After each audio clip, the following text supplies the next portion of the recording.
bit more bizarre business story. We're going to talk about the headlines about the young man who moved into a $2.5 million mansion near Miami without paying a dime. We first told you about this story Friday morning, but we're now learning that this has become a national trend, and some of the people doing it are even connected to an anti-government group the FBI classifies as domestic terrorists. Boca Raton, one of the poshest zip codes in Florida, is abuzz this morning over what is happening inside this $2.5 million, 7,500 square foot waterside mansion. The bank foreclosed a couple of years ago, but now a 23-year-old named Andre Barbosa has simply moved in. Nobody's happy. We all spent a lot of money to live on this street. Barbosa is using an obscure legal concept on the books in every state called adverse possession, which says if you live in an empty home for a certain amount of time, it's yours. Adverse possession is being attempted all over America. Susan Weidman took over a series of homes in the Atlanta area. I filed adverse possession back in February as Susan Weidman at the DeKalb courthouse. Okay. So I'm not just, transient squatter here.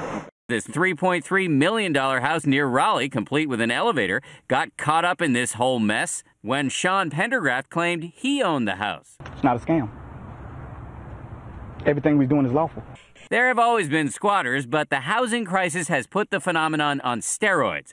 Some of the people using adverse possession are connected to a sometimes violent anti-government movement known as sovereign citizens, who believe U.S. laws do not apply to them. A police officer walks up to someone who is claiming a house now belongs to him without any basis at all, is handed a big sheaf of documents which are incomprehensible, and I think very often the officers ultimately feel that they're forced to go back to headquarters and try and figure out what's going on before they can actually toss someone in the slammer.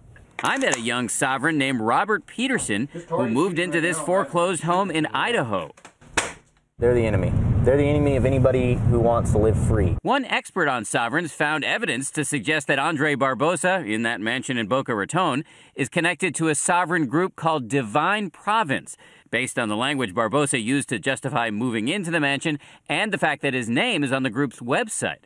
Before you get any ideas about trying to use adverse possession, consider that the sheriffs forced Robert Peterson out of this house, and remember Susan Weidman, arrested for racketeering.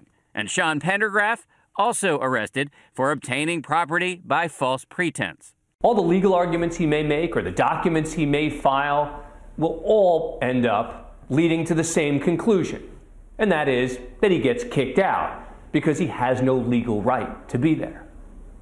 As for Andre Barbosa, he may be running out of time in that mansion in Boca. Bank of America has now filed a claim in court claiming it is the rightful owner of the home. It's so crazy that they're arguing that the law's on their side. They are, and they're kind of one-third right. Fascinating story. All right.